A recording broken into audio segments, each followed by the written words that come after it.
May mga sakit na dulot ng kahapon na mahirap takasan. Minsan ay para itong bisita na walang pasabi kung dumalaw sa atin. Ikaw, kabarangay, meron ka bang masakit na nakaraan na hinding-hindi malilimutan? Dear Papa Dudut, good day po sa inyo at sa mga nakikinig ng programa ninyong Barangay Love Stories. Ako nga pala si Edgar, 35 years old at taga Quezon City. Hindi po talaga ako mahilig sa radyo, pero isang beses ay napakinggan ko ikaw, Papa Dudut, sa taxi na sinasakyan ko nung pauwi na ako sa bahay namin. Natuwa talaga ako at nakarelate sa mga kwento na narinig ko, kaya naman naisipan kong sumulat sa inyong istasyon upang ibahagi ang pag-iibigan namin ng kababata kong si Iris. Magsisimula ang lahat noong nasa college pa lamang kami. Schoolmate kami ni Iris at naging kami noong high school pa lamang. Kung ilalarawan ko siya, masasabi ko na maganda talaga si Iris. Makinis ang balat, mahaba ang alon-alon niyang buhok, at meron siyang magagandang pares ng mga mata. Mahal na mahal ko siya at para sa akin ay siya na ang babaeng gusto kong pakasalan at makasama habang buhay. Kaya nga palagi ko yung sinasabi at pinapaalala sa kanya.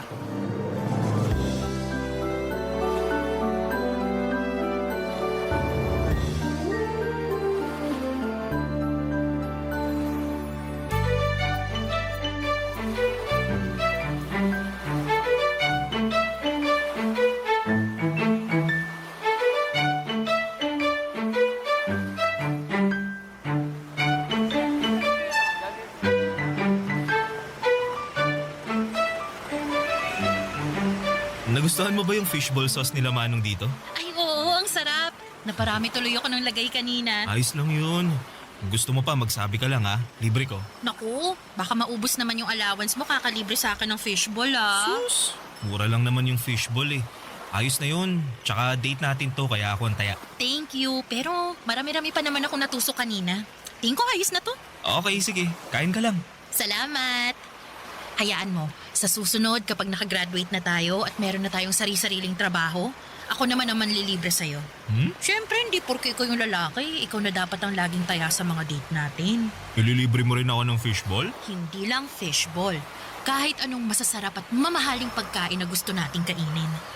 Ano bang pangarap mong kainin? Parang wala naman. Iba kasi ang gusto ko. Hindi yung mga pagkain na bibili sa restaurant. Eh ano? Luto mo. Luto ko? Eh hindi nga ako marunong magluto. Yung simpleng pagpiprito nga lang ng itlog, palagi ko pang nasusunog. Kaya lagi rin akong pinapagalitan ni nanay eh. Paano raw ako mag-aasawa kung pagprito lang ng itlog eh hindi ko pa magawa ng tama? Anong sagot mo? Sabi ko, wala pa naman sa isip ko yung pag-aasawa kasi mga bata pa tayo. Tama naman, di ba? Oo, tama naman. Tsaka, nag-aaral pa tayo at yun ang mas focus ko. Kaya, pasensya ka na dahil hindi mo muna matitikman ang masarap na version ng luto ko. Dahil hindi ko pa yan priority na pag-aralan. Baka kasi pag sumarap ng mga luto ko isipin ng nanay ko na gusto ko na mag-asawa. Uy, pero wag naman sasama loob mo ha. Kagaya nga ng sinabi ko, mga bata pa tayo at nag-aaral pa lang. Hindi naman masama ang loob ko. Tsaka, naintindihan ko naman ang punto mo eh. Sure? Promise? Sure. Promise. Kaya kung ako sa'yo, mangarap ka ng masasarap na pagkain na gusto mong orderin at kainin sa mga future date natin. Kasi sagot ko na yan. Ako nang bahala. Sinisigurado ko sa'yo na magiging asensado ako sa buhay. Lalo na sa magiging trabaho ko. Alam mo naman na gustong-gusto ko magtrabaho sa opisina at magkaroon ng mataas na posisyon, di ba? Oo. Kaya nga wala pa talaga sa isip kong pag-aasawa kasi gusto ko muna unahin yung career ko. Ikaw ba? Anong pangarap mo pagka-graduate natin? Ang makasal tayo. Kasasabi ko nga lang na hindi ko pa priority yung pag-aasawa eh. Kulit mo naman. Ikaw naman parang binibiro ka lang. Siyempre, magtatrabaho muna ako kagaya mo para makapag-ipon pampakasal natin. Naku, wag ka agad mag-ipon pampakasal natin. Mag-ipon ka muna para sa sarili mo. Ano namang gagawin ko sa perang yun? Marami. Pwede mong gamiting investment. Pwede kang bumili ng mga property, ganun. Pwede rin pang business, pang travel, o di kaya emergency fund. Dami naman nun. Marami talaga. Kaya dapat yun ang unahin mo, no? Kaysa yung pampakasal natin. Ayaw mo lang yata akong pakasalan eh. Hoy, hindi ko sinabi yan, ha? Pero sana naiintindihan mo talaga ako, ha? Alam mo, naniniwala kasi talaga ako na malaki at malawak pa tong mundo na ginagalawan natin para manatili tayo sa iisang tabi lang. Anong ibig mo sabihin?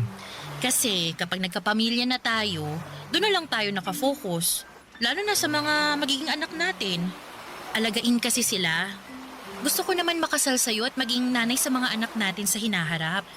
Pero, tsaka na yun, mas gusto ko munang tuparin yung mga pangarap ko para sa aking sarili. Pag okay na ako, tsaka na tayo magpakasal. Papadudod sa aming dalawa ay masasabi ko na si Iris ang mayroong mataas na pangarap. Hindi naman sa minamaliit ko ang pangarap ko, kundi magkaiba lang talaga kami ng gustong gawin sa oras na makapagtapos na kami at makapagtrabaho. Priority ko kasi ang pagbuo namin ng sariling pamilya.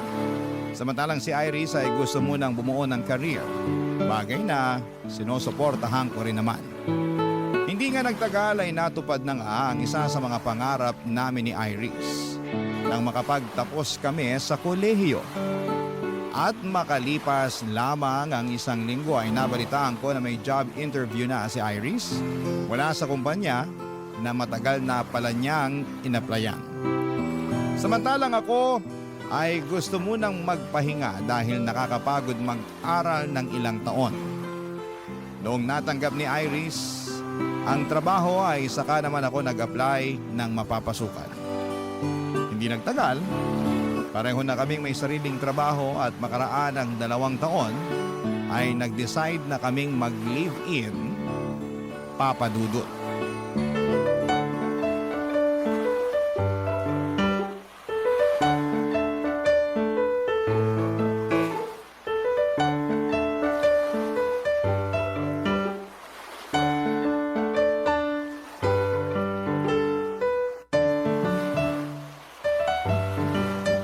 Pagod ka ba? Sakto lang. Nangalay lang tong binti ko kakatayo kanina dun sa sakayan nung nag-aabang na tayo para makauwi. Grabe, ang tagal natin nakasakay. Muntik pa tayong abutan ng ulan. Oo nga eh. Buti na lang nakauwi na tayo, no? Buti pa, masayihin ko na lang muna yung binti mo habang nakaupo tayo rito sa sofa. Ay, sure ka? Hindi ka ba pagod? Di naman, konti lang. Tsaka pagdating sa'yo, hindi ako mapapagod. Naku, ang corny. Oh, ayan. Ayusin mo pagmasahe, ha? Oo naman. Siguradong mawawala yung pamamanhid nito. Sana nga. Grabe, no? Anong grabe? Ang saya-saya ni Laika at Dion dun sa kasal nila kanina. Kala mo naman hindi ka muntik maghiwalay dahil kailangan pumunta ni Dion sa Australia para magtrabaho. Kilala naman natin si Laika na hindi talaga kayang LDR, di ba? Pero nakaya pa rin naman niya dahil sobrang faithful din kasi ni Dion. Never din niyang pinaramdam kay Laika na malayo sila sa isa't isa. Piruin mo, araw-araw tumatawag at nagve-video call. Ganun naman talaga mga taong nagmamahalan. Walang distansya ang makakahadlang. Kaya nga bilib din ako sa relasyon nila kasi nagawa pa rin nilang harapin yung mga takot at agam-agam nila sa mga sarili nila para sa future nila. Yang si Dion, ayaw niyan sana magtrabaho sa ibang bansa kasi nga raw iba yung kultura doon kaysa dito sa Pilipinas. Tsaka kakagraduate lang natin noon, aalis agad siya. Si Laika naman, ayaw sa LDR pero sumugal pa rin sila. Sabi sa akin ni Laika pareho raw nilang pinag-ipunan ni Dion yung ginastos sa kasal nila. Pero mas malaki pa rin daw dun yung parte ni Dion. Tapos meron din daw silang kanya-kanyang savings at meron din para sa magiging anak nila. Galing, no? Nakakatuwa sila. Oo nga, nakakatuwa nga. Tayo kaya, no? Anong tayo? Kailan kaya tayo... Ikakasal? Sira? Hindi. Eh ano, magkaka-baby. Gusto mo ngayon na, unahan na natin yung dalawa. Hoy, ayoko pa. Pero ka naman sa pagtutol. Sorry naman. Pero seryoso ba yun? Na ayaw mo pang magka-baby tayo? Oo, seryoso. Pero hindi naman na tayo mga bata eh. Tsaka nakatira na tayo sa isang bubong na parang mag-asawa. Parang pa lang, pero hindi pa tayo kasal. O edi, will you marry me? Sira? Ikaw talaga, no? Anong ako? Seryoso ko rito, nagpo-propose ako sa'yo. Talaga? Eh bakit walang sing-sing? Anong wala? Meron, teka. Kukunin ko ah. Uy, sandali! Uy, joke lang! Joke lang kasi! Anong joke lang? Alam ko naman na may sing-sing ka na dyan kasi... Kasi nakita ko nung nakaraang araw nung nag-aayos ako ng kwarto natin. Hala, nakita mo? Ibig sabihin, sorpresa yun. Ayos lang naman, pero... Pero hindi pa rin naman ako handang magpakasal sa'yo eh. Kaya, okay lang din na na huwag ka muna mag-propose. Ane pa. Di pa nga ako nagpo-propose, rejected na ako agad.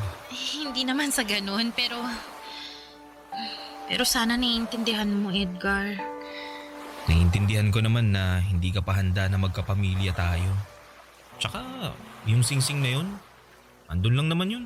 Yun mawawala. Nakatabi lang yun kung kailan ka na handa. Thanks, Edgar. Tsaka, salamat din sa pagmasahe ng binti ko ah. Medyo nawala na nga yung ngalay. Wala nga naman. Buti pa, maliligo na ako para makatulog na tayo.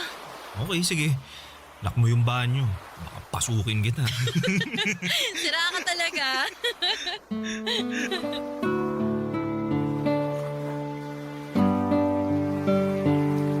Papadudot aaminin kong nalungkot ako sa pagtanggi ni Iris at bahagyang nadismaya dahil buong akala ko ay handa na siyang makasama. Dahil nakatira na kami sa isang bubong. Pero nagkamali ako. Hindi pa pala talaga niya gusto, lalo na nagsisimula pa lamang kami sa aming mga career. Tama naman siya kaya sinantabi ko ang pansarili kong kagustuhan at nirespeto ang sa kanya. Nag-focus na lamang kami sa aming kanya-kanyang trabaho habang patuloy na nangangarap ng maganda at maayos na buhay para sa aming pamilya sa hinaharap. Naging numero 1 akong taga-suporta ni Iris pagdating sa mga bagay na gusto niyang maabot, lalo na sa kanyang trabaho. Labis ko rin siyang hinahangaan dahil nakita ko sa kanya ang determinasyon na matupad ang mga pangarap niya. Barangay Love Stories. Barangay Love Stories. Papadudot kapag mahal mo ang isang tao ay sinusuportahan mo siya sa lahat ng bagay na gusto niyang makamit sa kanyang buhay. Basta hindi yon nakakasama sa kanya at sa inyong relasyon. Yon kasi ang paniniwala ko. Kaya nga buong buo kong sinusuportahan si Iris sa pangarap niya habang pinagsisikapang matupadin ang sarili kong pangarap. Mataas ang ambisyon ni Iris na ma-promote sa kanilang kumpanya. Samantalang ako ay kontento na sa posisyon ko. Basta kumikita ako ng disente ay hindi na ako naghahangad pa ng sobra. Pero naunawaan ko naman si Iris kung tingin niya ay hindi pa sapat ang naaabot niya. At gusto niya pang umangat. Napaka-hardworking at dedicated niya kasing tao pagdating sa kanyang trabaho. Mabilis na lumipas ang 2 taon at nakatuon lamang ang atensyon ni Iris sa katuparan ng kanyang mga pangarap, papadudot.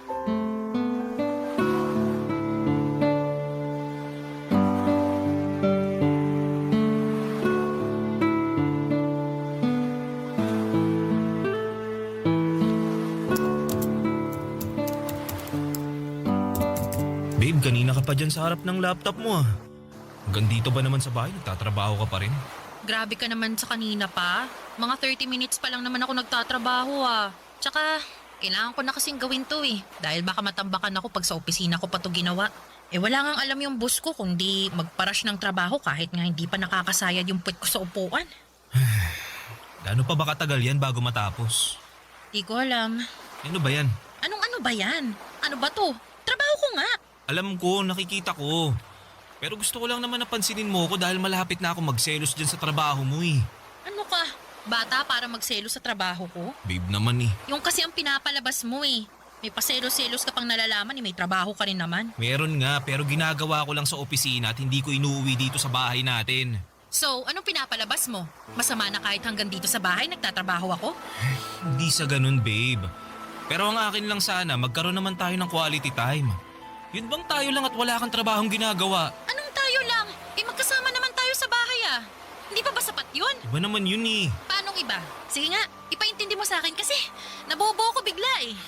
Babe naman eh. Huwag mo akong mababe-babe ha. Pinaglaanan kita ng ilang minuto para ipaliwanag kung anong ibig mong sabihin dyan kahit na busy ako rito sa trabaho ko. Yan na nga ang point ko. Palagi kang busy sa trabaho mo na ultimo rito sa bahay, nagtatrabaho ka pa rin kaya napapabayaan mo na ako. Paano kita napapabayaan eh hindi ka naman toddler para intindihin ko, di ba? Ano, batang paslit ka ba? Sabihin mo para ipagtimpla kita ng gatas at maipagheli kita nang makatulog ka na dyan. Iris naman eh. Akala mo yata nakikipagbiruan ako sa'yo eh, no? Itong mukhang to, tingnan mo, mukha ba ako nakikipagbiroan? Seryoso ako, Edgar. Alam mo, inistorbo mo na nga ako rito sa ginagawa ko. Sinira mo pa yung mood ko. Dapat chill lang ako lalo na't nasa bahay ako eh. Kasi wala yung maiingay kong kaopisina na puro chismisan lang ang alam. Pero heto ka, pinasasama ang loob ko dahil sa tantrums mo. Di ako nagtatantrums ha. Anong hindi? E anong tawag mo dyan sa ginagawa mo? Humihingi lang ako ng oras sa'yo. Pwes, busy ako. Sorry, kaya wala akong mabibigay na oras sa'yo. Kita mo nagkukumuhog na akong matapos tong ginagawa ko, oh. Tapos ini-stress mo pa ako? O di ayan, imbis na natapos ko to agad, wala na. Bumagal ako lalo na kasi inistorbo mo. Sobra ka naman sa inistorbo. Bakit? Totoo naman ah. Naglalambing lang naman yung tao. Huwag mo muna akong lambingin ah, kasi wala nga ako sa mood. Buti pa, lumayo-layo ka muna. Nakakapikon ka na. Nakakasira ka ng momentum eh. Wala ka bang ibang gagawin? Gumawa ka kaya ng kahit ano, huwag mo lang ako istorbohin. Kaya mo't, alis na! Alis! Oo na. Pagtaboy naman to. Ano tingin mo sa akin, aso? Bahala ka na mag-analyze, basta ako busy dito. Tsaka huwag ka munang bumalik sa kwarto ha. Ayoko sabi ng istorbo. Papadudot na uwi nga sa pagtatalo at tampuhan ng simple kong paglalambing kay Iris. Aminin kong nasaktan ako ng husto dahil hindi naman mabigat na bagay ang hinihiling ko. Nami-miss ko lang talaga siya at gusto kong magkaroon kami ng oras sa isa't isa na walang trabahong namamagitan. Pero pinanindigan ni Iris na mas importante ang trabaho niya kesa sa akin. Ilang araw din kaming hindi nagkibuan hanggang sa hindi na ako nakatiis. At ako na ang nag-sorry. Naging okay din naman muli kami at tulad nung dati ay inunawa at sinuportahan ko na lamang siya. Hanggang sa nagbunga ang pagsisikap ni Iris nang ma-promote siya sa pinaka-aasam-asam niyang posisyon. Kaya naman labis ang saya naming dalawa. Kaya lang papadudod ay doon pa lamang pala magsisimula ang pinakamalaking pagsubok sa aming relasyon. Dahil nga lalong naging busy si Iris sa kanyang trabaho, papadudod.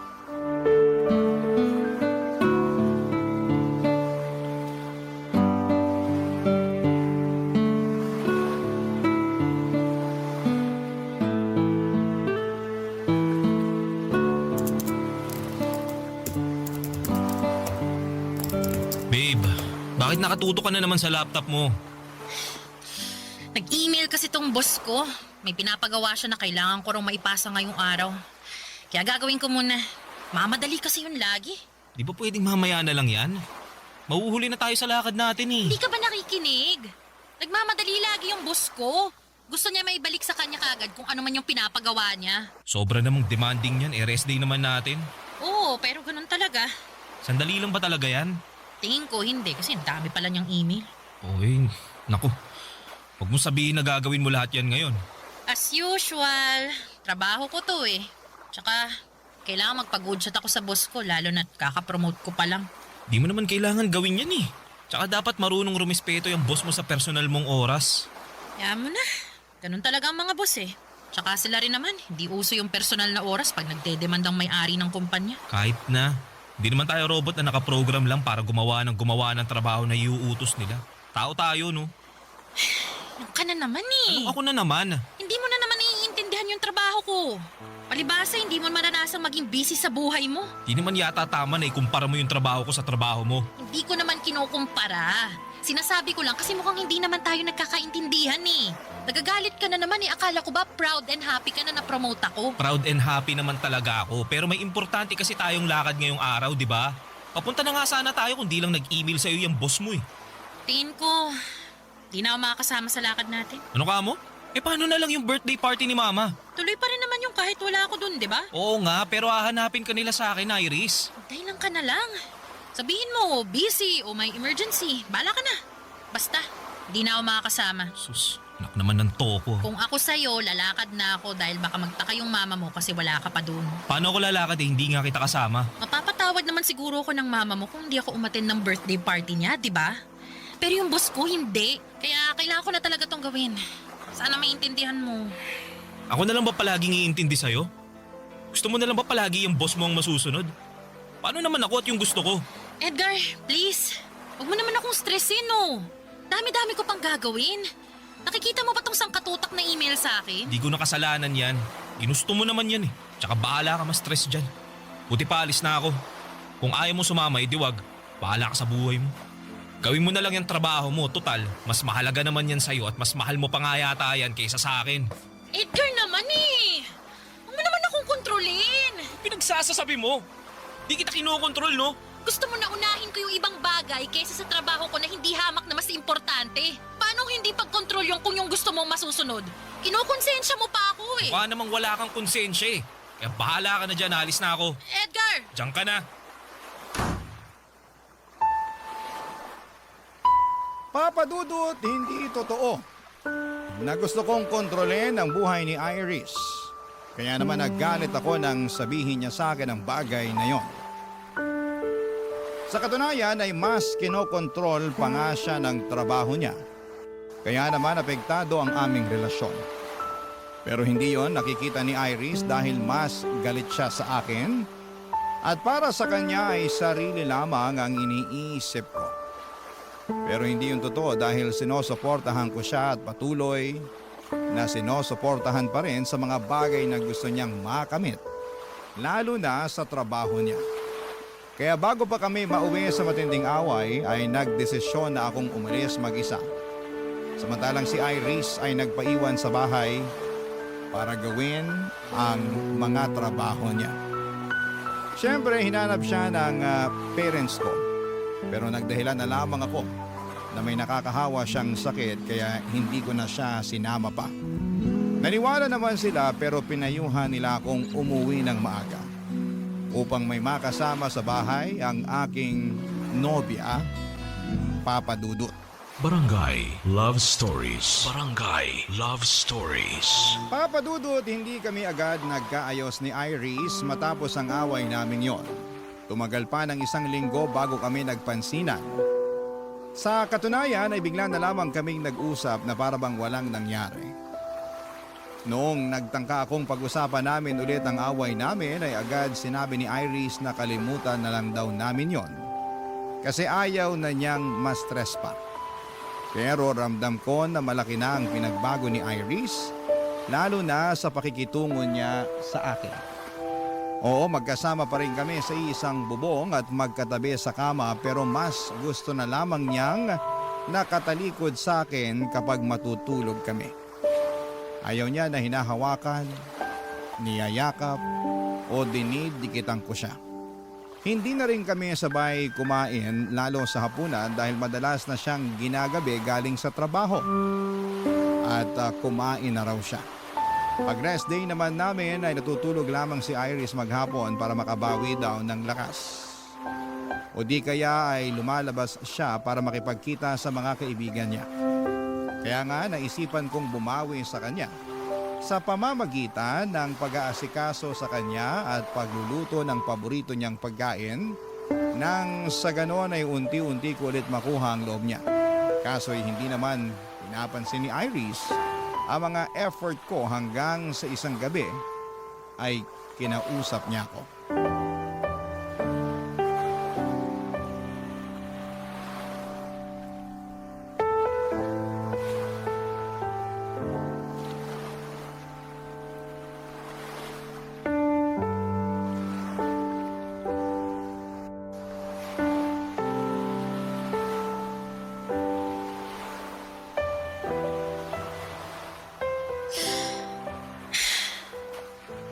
Pwede bang mag-usap tayo?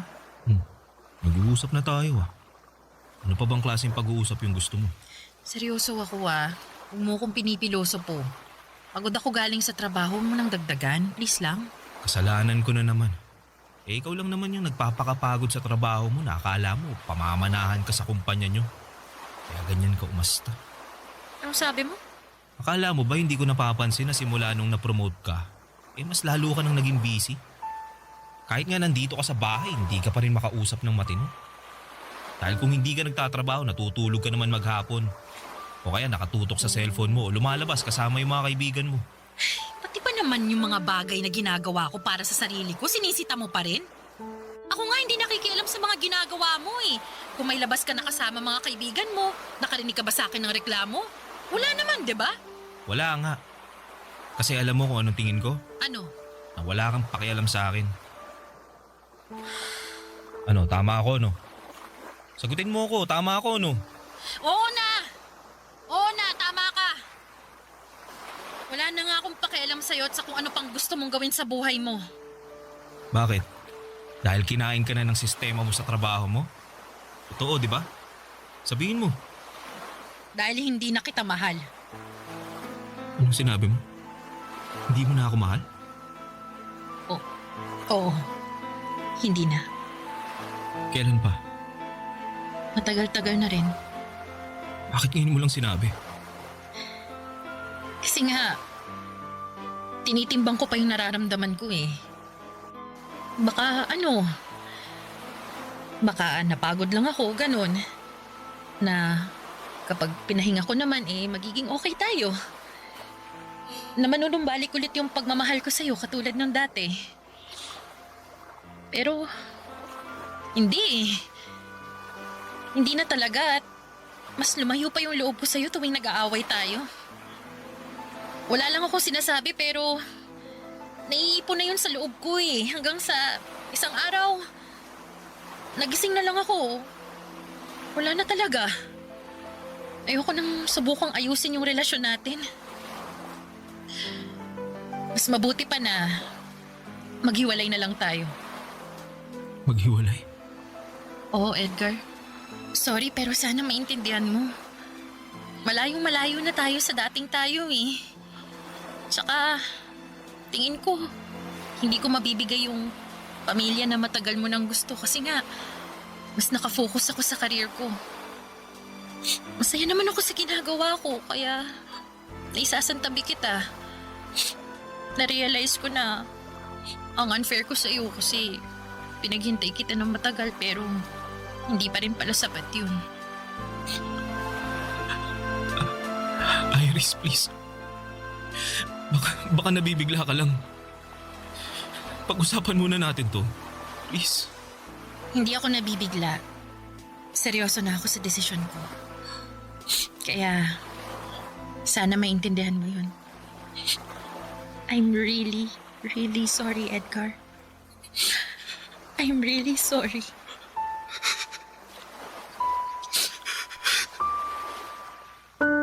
Papadudot masakit pa rin pala kahit na inaasahan ko na mangyayari ang bagay na yon.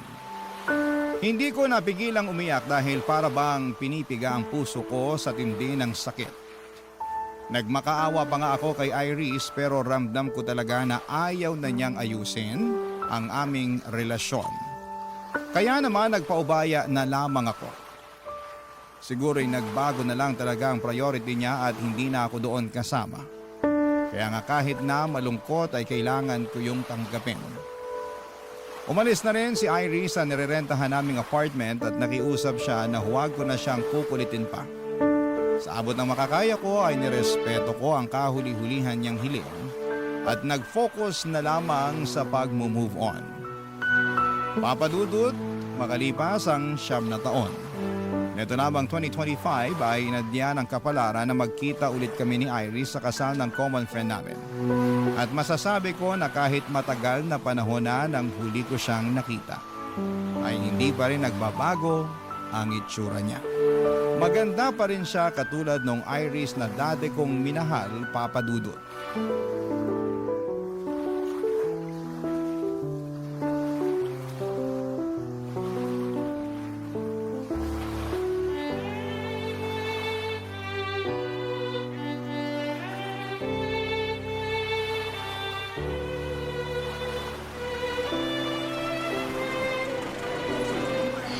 I'm sorry, Edgar, pero matagal na akong kinakain ng konsensya ko eh. At naisip ko na matatahimik lang ako pag nakausap kita at nasabi ko sa iyo yung totoo. Kaya nga, sinamantala ko na yung pagkakataon para magkita tayo rito sa kasal ng kaibigan natin. Ano ba yung sasabihin mo? I'm sorry kasi nag-cheat ako nun sa relasyon natin. Akala ko ba nawalan ka lang ng pagmamahal sa akin? Totoo naman yun, pero kasi may iba na kasi akong nagugustuhan nun at yun nga, yung napangasawa ko. Boss ko siya eh. Simula nung napromote ako nun sa trabaho palagi na kaming magkasama. Mas madalas pa nga kaming magkasama kaysa sa atin kahit nakatira tayo sa iisang bubong. Tapos, ayun, hindi ko na napigilang mahulog sa kanya kasi mabait naman pala siya. Alaga, maaalalahanin. Bakit? Ganon din naman ako, di ba? Oo, pero malaki pa rin ang kaibahan niyo dahil mas mataas yung pangarap ng boss ko. Hindi kagaya mo na kontento lang sa kung anong meron ka. Linawin ko lang hindi naman masama yung gusto mo Oo, pero hindi tayo pareho ng gusto. Kaya mas nagustuhan mo yung tao na katulad mo. Ganun na nga. Kaya nga humihingi ako ng tawad sa'yo.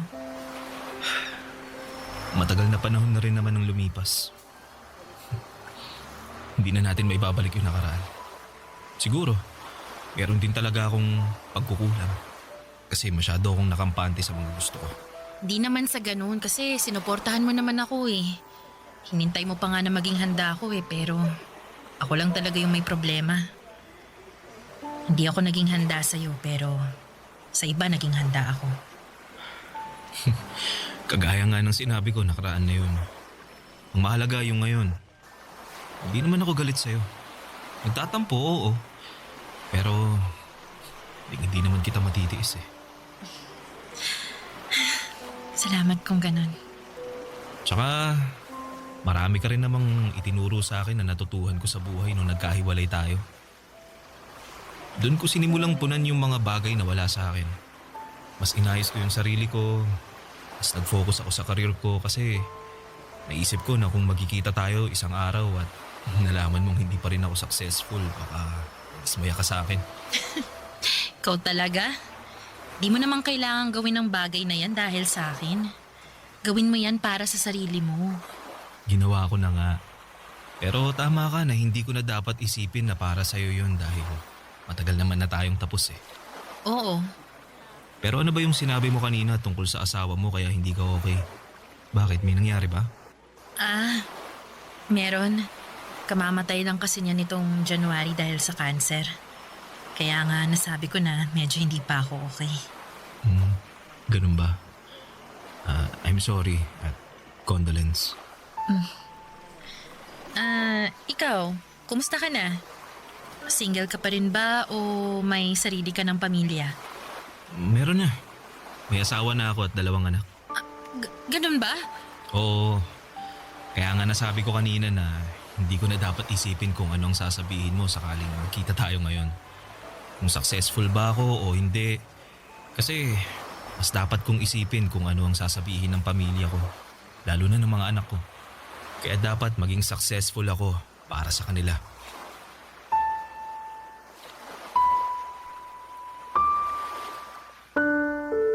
Papadudot na putol na ang pag-uusap namin ni Iris nang tawagin siya ng isa naming kaibigan. Nag-excuse naman ako dahil tumawag ang misis ko ng mga panahong yon. At pagkatapos, nalaman ko na lamang na umuwi na pala si Iris. Masaya ako na nagkita ulit kami pagkalipas ng mahabang panahon, ngunit malungkot dahil meron siyang pinagdaraanan. Pero katulad ko noon, alam ko na makaka-move on din si Iris. Sa ngayon ay nakafocus na lamang ako sa sarili ko at sa aking pamilya.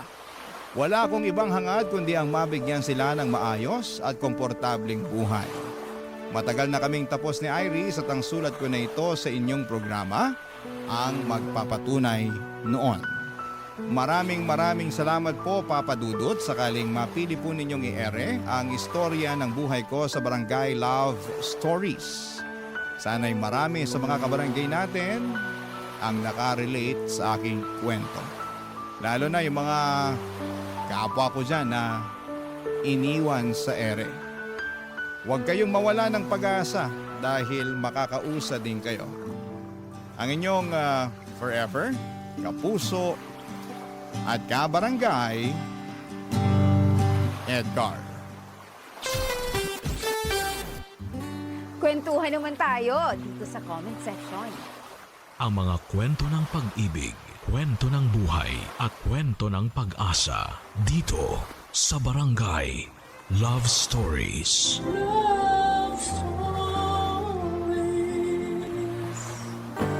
Parte na ng buhay ang pagkabigo at mga kalungkutan. Ngunit hindi lamang ang mga ito ang magdidikta sa ating kapalaran dahil ultimo masasalimuot na bagay ay may katapusan. Ikaw, kabarangay, sinubo ka na ba ng pagkakataon? Dear Papa Dudut, naranasan niyo na ba na mabigo sa pag-ibig? Up to the point na hindi na kayo naniwala sa kapangyarihan ng pana ni Cupido dahil kota na kayo sa heartbreak. Ako kasi ay oo at tinanggap ko na lamang talaga na hindi na ako makakatagpo ng matinong lalaki na mapapangasawa. Pero bago tayo mag-dive sa masalimuot kong love life, ay pabati muna po Papa Dudut ng isang magandang araw sa mga katulad kong avid listener ng Barangay Love Stories. Ako nga pala si Emmy. Simpleng babae na taga 13 Martires, Cavite. Kaka 36 ko lamang this year at kasama ko sa munti naming tindahan ang maganda kong Mamas Celia na fan ni Papa Dudut. Sa katunayan ay siya ang humimok sa akin na magpadala ng sulat sa inyong istasyon upang maipangalandakan ko raw sa buong Pilipinas ang aking love story. Kagaya ng sinabi ko kanina ay medyo hindi talaga ako sinuswerte pagdating sa aspetong yon ng buhay ko. At ang mama ko nga ang saksi sa bawat luha na iniiyak ko, sa bawat maling lalaki na nakikilala ko.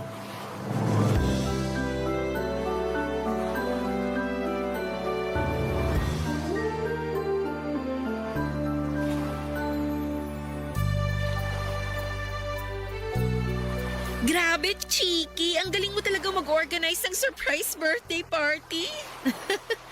Hindi naman masyado. Pero sa tingin mo, nagustuhan ni Olan yung ginawa kong party para sa kanya? Oo naman. Halos maluha-luha na nga si Olan kanina nung hipa niya yung kandila sa cake na hawak mo, di ba? Ang dami kasi naming mga kaibigan at pamilya.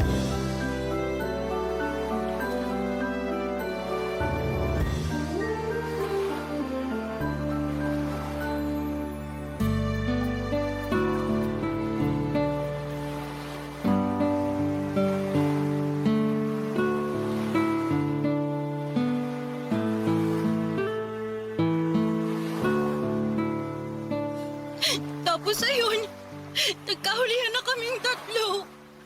Oh, ano nangyari? Siyempre nagalit ako. Gustong-gusto ko siyang sampalin. Pero pinigilan ko lang yung sarili ko kasi di niyo naman ako pinalaking violente, di ba? Oo, pero pag agrabyado ka na, dapat lumaban ka pa rin. Naku, kung ako yan, hindi lang sampalang aabutin sa akin ng tukmol na yon. Baka pag pirapirasuhin ko pa sila ng babae niya. Naisip ko nga rin yan pero emosyonal na talaga ako ng time na yun, ma. At saka, imbis na gawin sa kanila yun, di iniyak ko na lang. Pero nagawa ko pa rin naman siyang papiliin kung ako ba o yung babae niya. Kaso, yung babae niya yung pinili niya. Tahan na, anak. Baka pag may pumasok na customer, mapagkamalan kang inaabuso dyan. Akala ko ba naka-close yung signage ko sa lunch break? Ay, oo nga pala. Ay, oo siya, sige na. Umiyak ka lang dyan. Ilabas mo lang lahat-lahat ng hinanakit mo kaysa naman maipon pa't bumigat ang dibdib mo. O, nandito lang ang mama mo. Kakampi mo ako. Salamat, ma. Pero ang sakit-sakit lang talaga Akala ko kasi siya na, pero hindi pa rin pala. Akala ko iba siya sa 3 kong ex na niloko lang din ako. Pero mas masaway pa pala siya. Sobrang sakit ng ginawa niya sa akin, ma. Durog na durog ang puso ko. Hindi lang naman ikaw ang tininaydor ng tukmol na yon. Ako rin na nanay mo. Kasi naniwala ako at nagtiwala sa intensyon niya at pagmamahal sa'yo. Tapos kamukat-mukat sasakan ka lang pala niya ng gusto. Aba, iharap mo sa akin yung lalaking yan para makita niya hinahanap niya. Pati mata niya, lalatayan ko. Wag na, ma. Ewan ko na nga siyang makita Kahit sandali lang, maiganti lang kita. Wag na po. Pabayaan na lang natin na makarma siya pati yung babae niya. Minsan mabagal ang karma, kaya dapat unahan na natin. Manaman Di ko alam na may pagka-agresibo pala kayo. Agresibo lang naman ako kapag anak ko nang inaagrabyado, no? Alam ng tatay mo yan nung nabubuhay siya. Tatahi-tahimik lang ako sa tabi pero pag pamilya ko na ang inaape, ipapasilip ko sa mga hudas na yun ang pintuan ng impyerno. Silip lang ha kasi hindi ko naman sila pwedeng patayin. Kumalma na po kayo, ma. Okay na ako. Nahimasmasan na ako kasi naiyak ko na lahat Salamat din po, ma. Kasi lagi kayong nakikinig sa drama ng buhay pag-ibig ko. Wala namang kaso yun kasi nanay mo naman ako. Pero naaawa ako sa'yo dahil lagi na lang ganyan ang nangyayari sa buhay pag-ibig mo. Mabait ka namang bata at walang inaapakang tao. Kaya bakit ba pagka malas-malas mo sa mga lalaking nakikilala mo? Ewan ko nga po kung bakit Pero baka sign na po to na tigilan ko ng pakikipagkilala at pagbo-boyfriend kasi baka hindi talaga ako para sa pag-aasawa. Ibig mong sabihin ayos na sa'yong tumandang dalaga. Wala naman po sigurong problema doon, diba? Wala nga, pero hindi ba pwedeng magpabuntis ka na lang? Kahit wala na yung asawa kasi sakit lang naman sila ng ulo mo Tsaka para lang may apo na ako, anak. Ewan ko sa inyo, ma. Kung ano-ano na lang sinasabi niyo. Biro lang. Hindi ko naman nilalahat na manlolokong mga lalaki. Meron pa rin namang mga kagaya ng tatay mo na loyal talaga sa asawa. Kaya lang dahil sa sobrang bait ng taong yun maagang kinuha sa atin ng Diyos. Pero ayun nga, naniniwala ako na makakatagpo ka rin ng matinong lalaki. Yung mamahalin ka ng tunay, aalagaan, irerespeto at siya na rin nawang makakasama mo hanggang pagtanda mo. Ay nako, suntok na lang po siguro sa buwan kung mangyayari pa yun. Basta ako, sinusumpa kong hindi na ako mai-inlove para hindi na rin ako masaktan.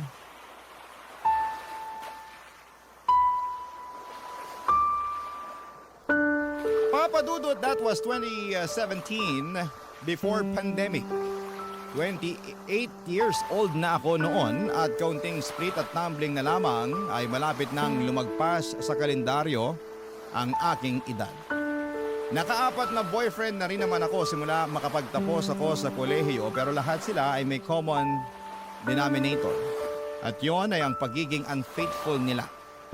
Kaya nga pagkatapos ng huli kong heartbreak ay sumumpa ako sa harapan ng nanay ko with matching pa-cross my heart pa na hindi ako ma-in love. Kaya naman binuhos ko na lamang ang lahat ng panahon ko sa munti naming negosyo. Mayroon kasi kaming mini grocery at bigasan. Kami lang ng mama ko ang namamahala noon Simula nang namatay ang papa ko at yun na talaga ang main source of income namin. Lalo na noong nag-resign ako sa trabaho matapos kong ma-burn out. Sa kakailangan din kasi ni mama ang aking tulong. Mabilis na lumipas ang 5 buwan. Masasabi kong okay naman ang takbo ng lahat hanggang sa may asungot na dumating sa buhay ko na ang pangalan ay Nolan.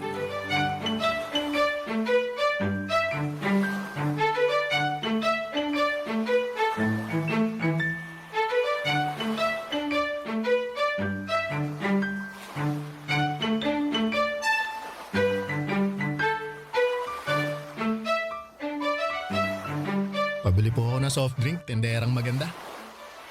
Pwede bang bumili ka na lang ng walang kasamang daldal? Dami mong sinasabi. Akin na yung soft drink mo. Ipapunch ko na. Ayan oh. Ito lang ba? Oh, Sa'yo tong dalawa? hindi. Isa lang sa akin dyan kasi sa'yo talaga yung isa. Sige na, kunin mo na. Ha? Bakit binilhan mo pa ako? Gusto ko lang. Libre ko yan sa'yo, tanggapin mo na. Saka para may panulak dito sa dala kong bibingka. Eto. Para sa akin talaga to. Oo. Dumaan kasi ako sa palengke kanina tapos naalala ko na paborito mo yung bibingka. Kaya bumili ako para dalhan ka. Sakto, 3:00 na ng hapon. Pang merienda mo. Ikaw talaga. Nag-abala ka pa. Tss, wala yun, ikaw naman. Saka alam mo naman na masaya ako pag nakikita kang kumakain, di ba? Bigla na lang ako nabubusog. Naku! Ang corny mo naman. Pero salamat dito Na-appreciate ko. Pero ang dami naman ito. 3 bibingin ka pa talaga. Kasi kay mama mo yung isa. Sa'yo yung 2. Di ko pa rin to mauubos kaya tag-isa na tayo. Sige na. Kunin mo na to kasi mukhang wala kang pambara dyan sa soft drink mo eh. Sige na nga, pero pwede ba akong magmerienda rito sa tindahan nyo para sabay na tayo? Ay, pwedeng-pwede. Para naman hindi na malungkot tong anak kong kumakain mag-isa. Ma, di naman ako malungkot Sus! Malungkot ka kaya kapag wala si Nolan. Ay sige na, doon na muna kayo sa may loob kumain. May mesa doon. Ako na muna magkakaharito. Doon na.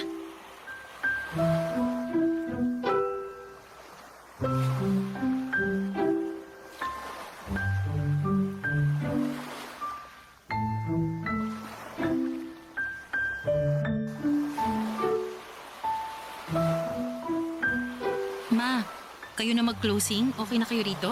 Oo na, kayang-kaya ko na to. Sige po, aalis na ako. Diretso ka na ba sa bahay niyan? Opo, para makapagluto na ako ng hapunan natin. May bago akong recipe na susubukang lutuin. Siguruhin mo lang na masarap yan, ha? Kailan pa ba ako nagluto ng hindi masarap? Paalala lang naman. O siya, mag-iingat ka na. Gandang gabi po, Aling Celia. At sa'yo na rin, Emmy. O, magandang gabi rin, Nolan. May bibilhin ka ba? Naku, wala po. Ang totoo, nandito ako para sunduin si Emmy kasi plano ko siyang ihatid sa bahay niyo. Kaya naman pala. Hala, hindi ako nagpapahatid sa kanya, ma. Paano mo nalaman na uuwi ako ng ganitong oras, ha? Anong paanong nalaman nabanggit mo kaya kanina nung nagmemeryenda tayo. Sabi mo, uuwi ka ng maaga kasi magluluto ka. May nakita ka mong bagong recipe online. Yun naman pala, anak. Hayaan mo na si Nolan na ihatid ka para alam ko na ligtas kang makakarating sa bahay. Naku, baka saan mo ko dadalhin, lagot ka talaga sa akin. Aling Celia, yung anak niyo mukhang may iba pang gustong puntahan, no? Hoy, tumigil ka nga. Wala po ako ibang gustong puntahan, ma. Wala naman akong sinabi, Tsaka malaki ka na. At may tiwala naman ako dyan kay Nolan. Oo, narinig mo yon? May tiwala sa akin mama mo. Pangako po, Aling Celia. Iingatan ko ang anak niyo at ihahatid ko siya ng ligtas sa bahay niyo.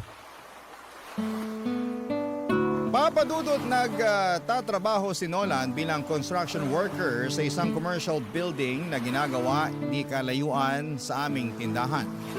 At palagi sila ng mga kasamahan niya na bumibili na makakain at maiinom sa amin. Masasabi kong mabait si Nolan, Papa Dudut, magalang, lalo na sa mga nakakatanda, kaya nga tuwang-tuwa sa kanya ang mama ko. Bukod doon ay gentleman din siya at asikasong-asikaso niya ako, lalo na sa tuwing inihahatid niya ako sa bahay namin. May kalayuan din kasi ang tinitirhan namin ni Mama sa tindahan namin at maraming aso sa daanan. Kaya naman very thankful ako kay Nola noon. Kasi siya ang nagiging pananggalang ko. Biro lang. That time, 1 buwan na akong nililigawan ni Nolan. Alam ko na sumumpa ako noon na hindi na mai-in love. Pero ibang atake ng pagdating ni Nolan sa buhay ko. Hindi kagaya ng mga ex-boyfriend ko ay hindi bumilis ang tibok ng puso ko at wala akong nakitang imaginary fireworks nang magtama ang aming mga paningin. Sa halip ay pagkayamot ang naramdaman ko matapos niyang kindatan agad ako. Pero nung unti-unti ko na siyang nakikilala, ay pawang kapayapaan na ng puso ko ang dala niya sa aking buhay, Papa Dudut. Barangay Love Stories. Barangay Love Stories. At dahil nga sa pagiging Maginoo ni Nolan ay nagka-developan kami, Papa Dudut. Oo, nagustuhan ko rin naman siya, pero ayaw ko naman agad ibigay ang matamis kong oo sa kanya nang hindi niya pinaghihirapan yon. Ano siya, sinuswerte? Kaya nga sinabi ko na kung gusto niya akong maging kasintahan ay ligawan muna niya ako. Bagay na ginawa naman niya at ipinagpaalam na rin sa mama ko. Sa loob ng 1 buwan na panliligaw ni Nolan ay nakilala ko siya ng husto. Nalaman ko na taga Agusan del Sur ang angkan niya at doon siya pinanganak at lumaki.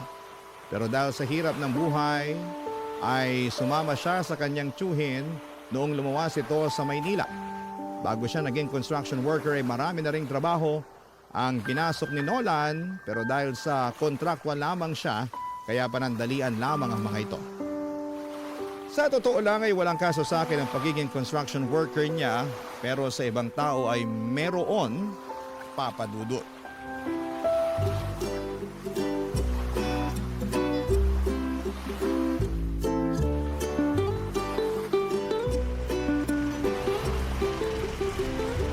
Buti naman naisipan mo na sumama sa amin ng mga tropa natin. Hirap mo na mayayain lumabas sa totoo lang. Kaya ito, sinundo na kita para wala ka ng kawala. Grabe naman yung parang wala na akong kawala, Mon.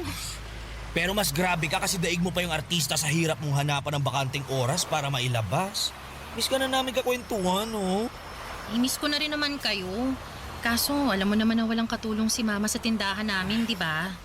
Buti na nga lang nandyan yung pinsang ko na kinuha muna niyang tindera kasi gusto raw mamasukan ngayong bakasyon. Kaya ito, may oras na ako para lumabas. Buti naman. Emmy! Emmy! Hello? Ay, sino yon? Oh, Nolan! Ikaw pala! Nula. Sabi na, ikaw yan eh. Papunta na sana ako sa tindahan nyo para makita ka pero ikaw ang nakita ko rito ngayon sa kalsada. May pupuntahan ka ba? Oo, meron nga. At saka kasama ko si Mond, kaibigan ko. Mond, si Nolan. Nolan, si Mond. Ay, hello. Bale, lalabas kami at kikitain yung iba naming kaibigan. Ah, ganun ba?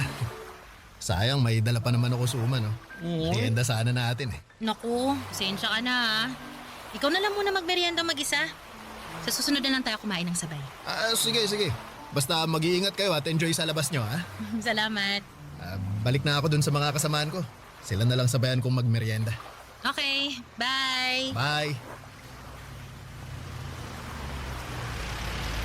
Nakakaloka ka, friend. Ha? Bakit naman? Sayang yung suman, charing. Luka-luka to. Pero di mo sinabi may kilala ka palang construction worker. Pero base sa usapan nyo, kung di lang kayo basta magkakilala, dinalang ka pa niya ng merienda. Sayang, may alista, yes. Hindi ko pala nasabi sa'yo na may manliligaw ako. Kilala rin naman na siya ni Mama. OMG! Ano bang klaseng reaksyon yan? Nagtanong ka pa talaga? Eh, ikaw, ano ba nakain mo? Ba't nagpaligaw ka pa sa lalaking yun? Bakit? May mali ba doon? Meron! Kasi hello, sigurado ka bang walang asawa yan? Di naman sa nilalahat ko Pero ibang mga construction worker, pamilyado na. Oh, sure ka ba sa mukhang yon? Mukhang babaero, friend. Grabe ka naman kay Nolan. Nagsasabi lang ako ng totoo. Para sa kaalaman mo, marangal ang trabaho niya. Tsaka, Single siya katulad ko. Tingin mo papayag ako magpaligaw sa kanya kung pamilyado na siya? Isip-isip din, friend, ha? Nag-iisip ako, no? Nag-iisip ka nga. Puro naman masasama.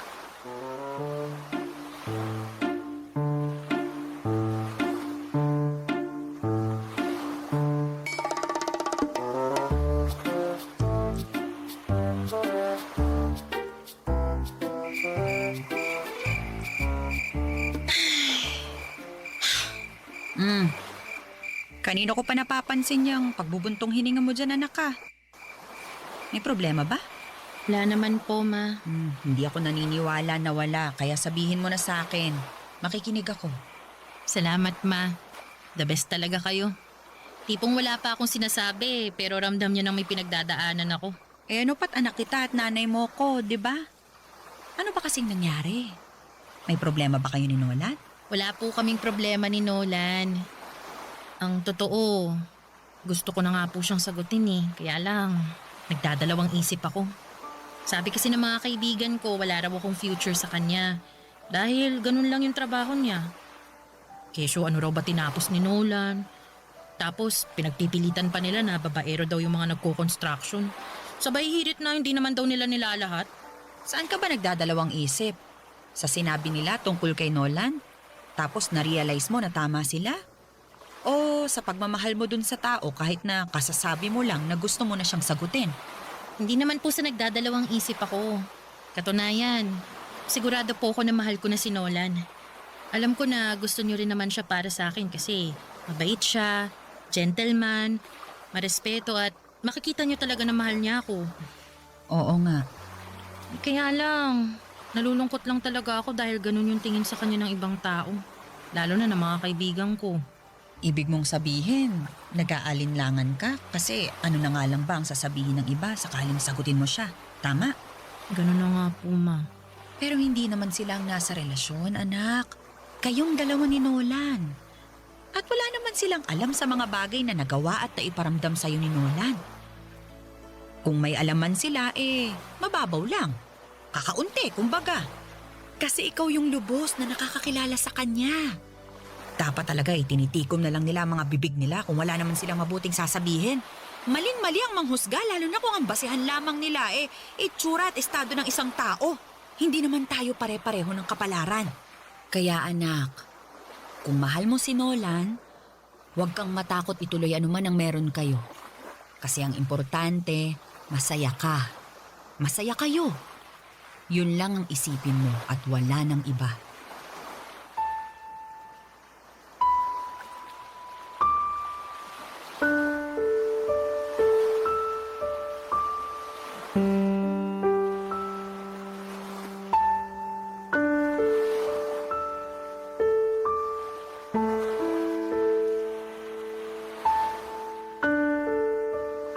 Papadudot mga kabarangay, kahit kailan talaga ang nanay ko ang laging kakampi ko sa lahat ng aspeto ng aking buhay. Nariyan siya para bigyan ako ng gabay. Alam ko sa aking puso na hindi ko na lang basta nagugustuhan si Nolan dahil mahal ko na siya. Kaya nga malaki ang pasasalamat ko sa aking mama kasi sinuportahan niya ako sa plano kong pagsagot kay Nolan upang maging boyfriend ko. Makaraan ng 2 buwan simula nang maging kami, ay nag-live-in na rin kami matapos niya akong mabuntis. Bale, doon muna kami sa bahay tumira at tumao pa rin ako sa aming tindahan habang nagtatrabaho po itong si Nola. Kaya lang ay nakunan ako at masasabi ko na mas masakit pa yon kesa sa mga heartbreaks na napagdaanan ko. Taong 2019 ay sinubukan ulit naming makabuo ni Nolan pero sa pangalawang pagkakataon ay nawala na naman sa amin ang anak namin. Sobrang sakit, Papadudot, dahil bilang isang ina na 2 beses namatayan ng anak ay durog na ang puso ko. Bukod sa mama ko ay saksi rin si Nolan sa aking pagdadalamhati, Papadudot.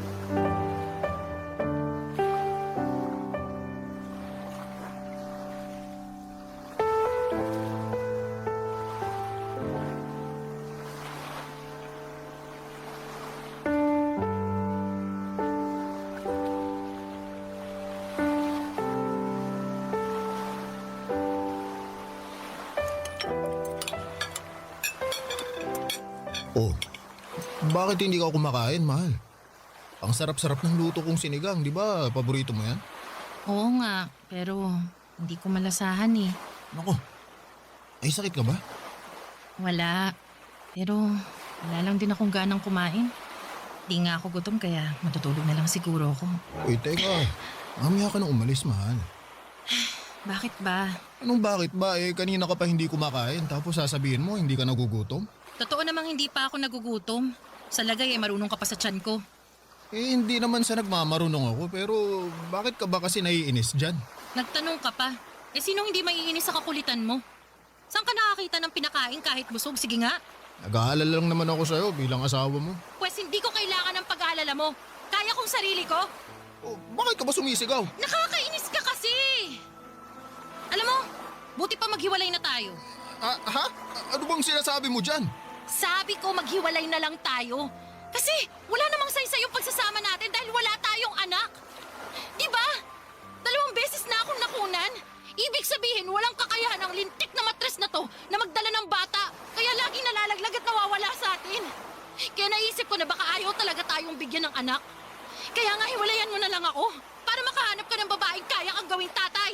Bakit ko naman gagawin yun? Mahal kita. Hindi ka ba nakikinig? Hindi nga kita kayang gawing tatay. Hindi kita kayang bigyan ng anak kasi nga may problema yata tong matres ko. 2 anak na natin yung nawala sa atin, Nolan. At kahit na gustuhin ko pang subukan ulit natin, natatakot na ako baka maulit lang yung nangyari. Ang sakit-sakit sa akin. Bilang isang babae na umaasa na magiging nanay tapos sa isang iglap mawawala na lang sa sinapupunan ko yung anak natin. Na minsan ko naramdamang buhay na buhay sa loob ko. Kaya nga tinanggap ko na lang na hindi tayo magkakaanak eh. Kaya hindi kita pipiliting samahan ako sa buwisit na sitwasyon na to. Ako ang pumili na samahan ka at manatili sa tabi mo dahil hindi lang naman pagkakaroon ng anak ang habol ko sa relasyon natin, Emmy. Mahal na mahal kita at hindi ko kayang mabuhay na wala ka sa piling ko. Baka nasasabi mo lang yan sa ngayon. Pero babawiin mo rin yan pag tumagal. Kaya nga hanggat kaya ko pang matiis yung sakit, iwanan mo na lang ako. Hindi ko gagawin yun dahil mahal kita. At kapag mahal ka ng isang tao, di ka nila iiwan anuman ang mangyari. Ewan ko sa'yo, Nolan. Bakit ba ang tigas ng ulo mo? Makinig ka naman sa akin, oh. Binibigay ko na nga sa'yo yung kalayaan mo kasi ikaw meron ka pang pagpipilian. Pwede ka pang magkaanak. Samantalang ako hindi na. Ayoko nang magkaanak kung hindi naman kita makakasama. Ayos lang sa akin na hindi maging tatay. Ang hindi ayos sa akin, yung ipagtabuyan mo at mawala ka sa akin. Mahal kita, Emmy. Hindi lang sa mga panahon na mabuti, kundi lalong-lalo na sa mga pagkakataong sinusubok tayo. At nakahanda akong patunayan sa iyo yung pagmamahal na yun sa pamamagitan ng pananatili sa tabi mo. Kaya pakiusap, huwag mo na akong paalisin. Huwag mo na akong itaboy. Kasi nasasaktan ako.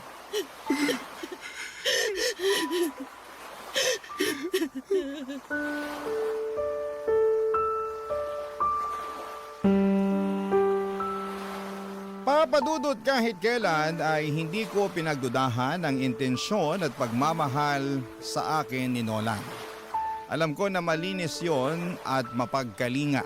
Kaya nga ibinibigay ko sa kanya ng buong buo ang puso ko, ngunit lalo ko lamang napatunayan ang pagmamahal ni Nolan noong subukin na kami ng pagkakataon. At habang dumaraan ako sa pagluluksa ay alam ko na ganun din siya bilang tatay ng mga bata. Kaya nga hindi kami umalis sa tabi ng isa't isa. Bagkos ay kinabig namin ang aming sarili upang damayan ang bawat isa. Noong taong ding yon, makalipas lamang ang 3 buwan ay nagpakasal kami ni Nolan, Papa Dudut.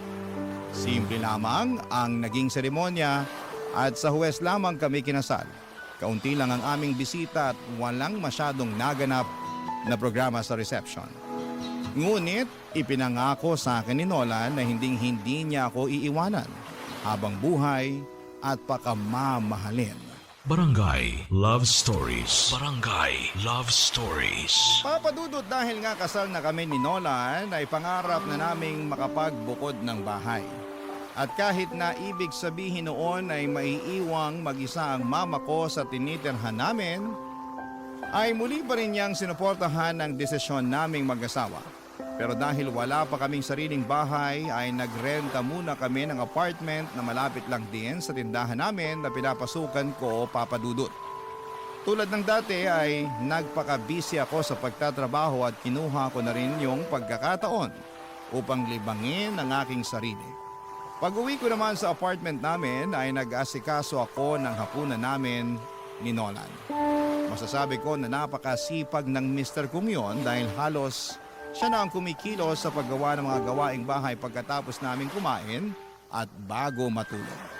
Siya rin ang naglalaba ng mga damit namin tuwing day off niya at pagkatapos ay hindi siya pumapalya na ilabas ako para makapasyal naman kami. Kaya nga masaya at kontento ang puso ko kahit kaming dalawa pa lamang. Ngunit nagbago ang lahat simula noong nagka-pandemic, Papa Dudut.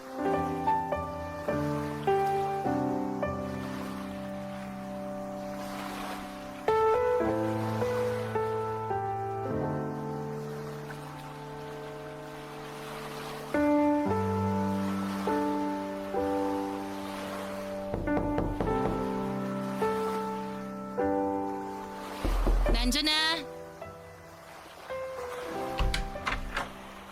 Ay, mahal. Hello, mahal. Ako nang bahala mag-disinfect ng sapatos mo dyan sa labas. Pasok ka na kasi mukhang pagod na pagod ka eh. Oo nga, hinahanap na ng puwet ko yung upuan eh. Upo ka muna, tapos mag-spray ka ng alcohol. Isasara ko na muna tong pinto. O, sige. Gusto mo ng tubig? Mamaya na, di naman ako nauuhaw. Pero pwede bang mag-usap tayo kasi may sasabihin sana ako. Ano yun? Teka, uupo muna ako. Tungkol saan ba yung pag-uusapan natin? Medyo kinakabahan yata ako, mahal.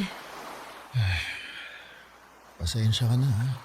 Kasi hindi magandang balita itong sasabihin ko. Ano nga kasi yun? Simula bukas, wala na akong trabaho. Ha? Bakit naman? Postpone yung proyekto namin dahil sa pandemic. At di naman daw kami kayang swelduhan ng amo namin nang wala kaming ginagawa. Sabi nila, ipapatawag na lang daw kami pag naging maluwag na yung quarantine. Pero sino ba naman ang nakakaalam kung kailan mangyayari yun, di ba? Saka tinapat na kami ng forma namin na baka matagalan pa yun. Kaya mabuti pa, maghanap-hanap na raw kami ng ibang pagkakakitaan. Nako, ang hirap pa naman maghanap ng bagong trabaho ngayon dahil sa higpit ng quarantine. Oo nga, pero hindi naman tayo pwedeng tumigil at umasa na lang sa ayuda ng gobyerno dahil matagal pa yun. Kaya nga may naiisip akong gawin eh, kaso hindi ko alam kung paano ko sisimulan. Sige lang, sabihin mo sa akin. Baka makatulong ako. Gusto ko sanang mag-apply na rider. Yun bang nagde-deliver ng pagkain at kung ano-anong pasabay na pwedeng bilhin sa labas? Uso naman yun ngayon, lalo kailangan ng mga tao dahil nga limitado pa yung pwedeng lumabas, di ba? Kaya lang, ang problema, wala akong motor eh. Naisip ko namang hiram sa tsuhin ko pero hindi pa ako nakakapagsabi. Kaya lang, sabi mo nga, di ba? Uso yun ngayon, kaya baka ginagamit din ng tsuhin mo yung motor niya. Ay, buti pa, kay mama tayo manghiram. Hindi ng motor kasi wala naman siya nun eh. Yung pera pambili ng motor, kahit yung mumurahin lang. Uy, naku, wag na. Nakakaya naman sa mama mo, mahal. Hindi yun. Akong bahala. Tsaka, sigurado naman ako na maiintindihan ni mama yung sitwasyon eh. Subukan lang natin. Kung may papahiram siya, edi salamat. Kung wala, salamat pa rin. Ay, kunin ko lang yung cellphone ko. Tawagan ko siya.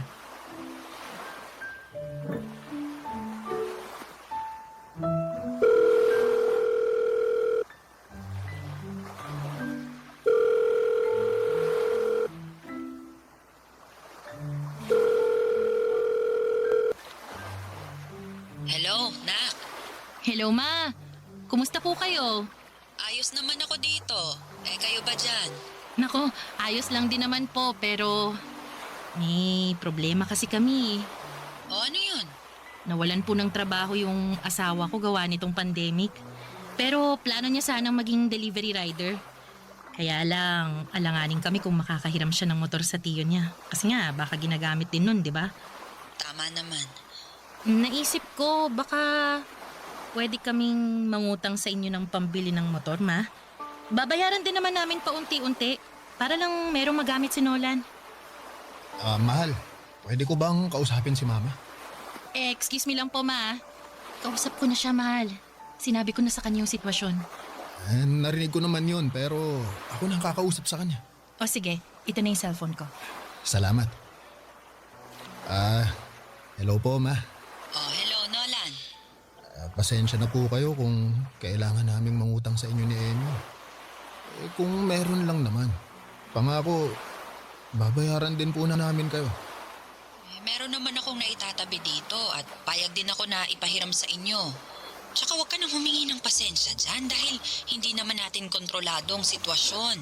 Ang mahalaga ay nagsisikap tayo at gumagawa ng paraan para mabuhay kahit na walang kasiguraduhan ng mga nangyayari.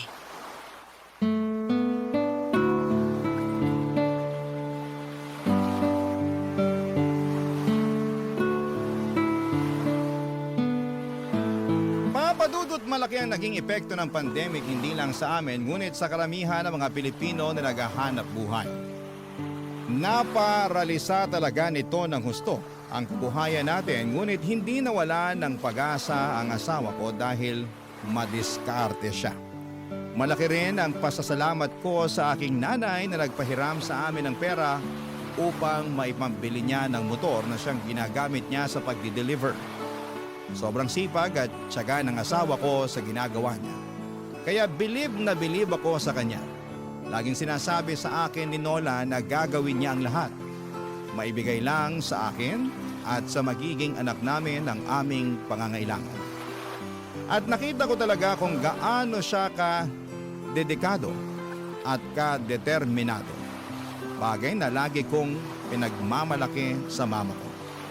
Alam ko na nasa tamang lalaki na ako kaya masayang masaya ako.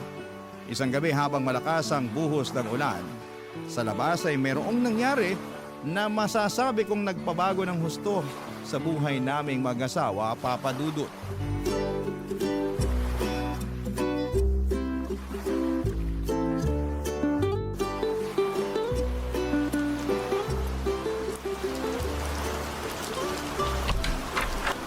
Ay naku!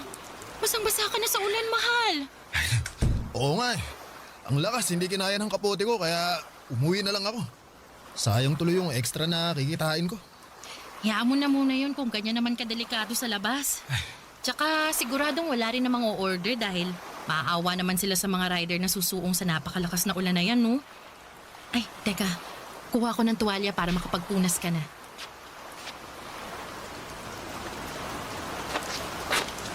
O, ayan. Magpunas ka muna. Salamat, mahal. Maligo ka na kaya? Baka magkasakit ka niyan eh. Maya-maya kaunti. Medyo giniginaw pa ako eh. Gusto mo bang lagyan ko ng mainit na tubig yung pampaligo mo para hindi ka ginawin? Pwede naman pero ako na lang ang gagawa. Kaya ko na yan. Sus, yun lang naman. Yakang-yaka ko na yun, mahal. Oo nga, pero alam mo naman na pag nandito na ako sa bahay, dapat nagpapahinga ka na lang.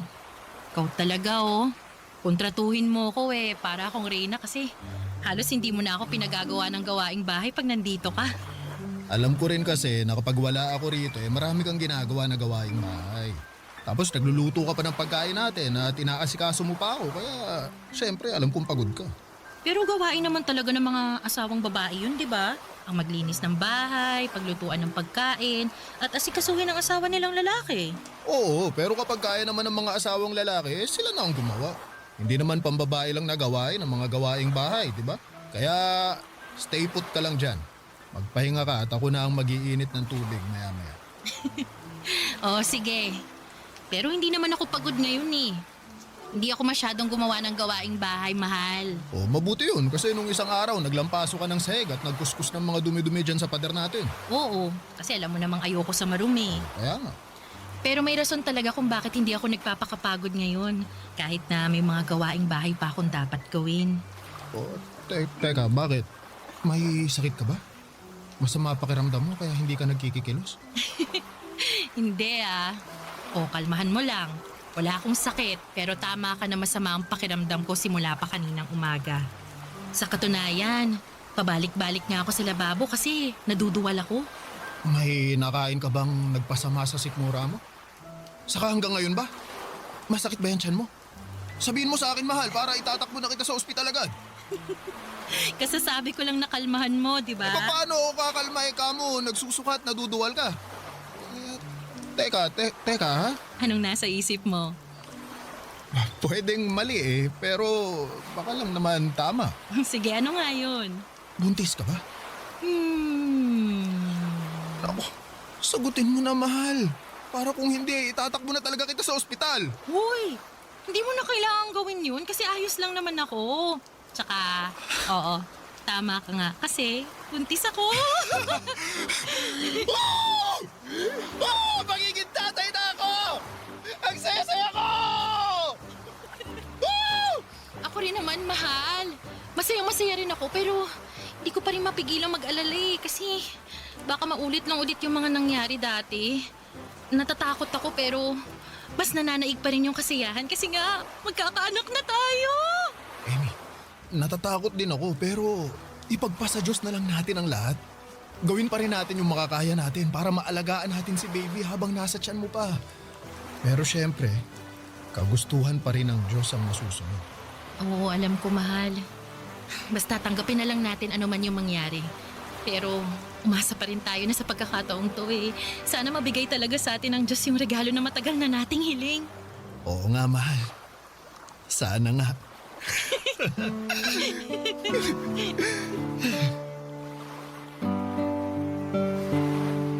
Papa Dudut, hindi naging madali ang pagbubuntis ko at todo-todong pag-iingat ang ginawa ko upang hindi mawala sa amin ang aming anak.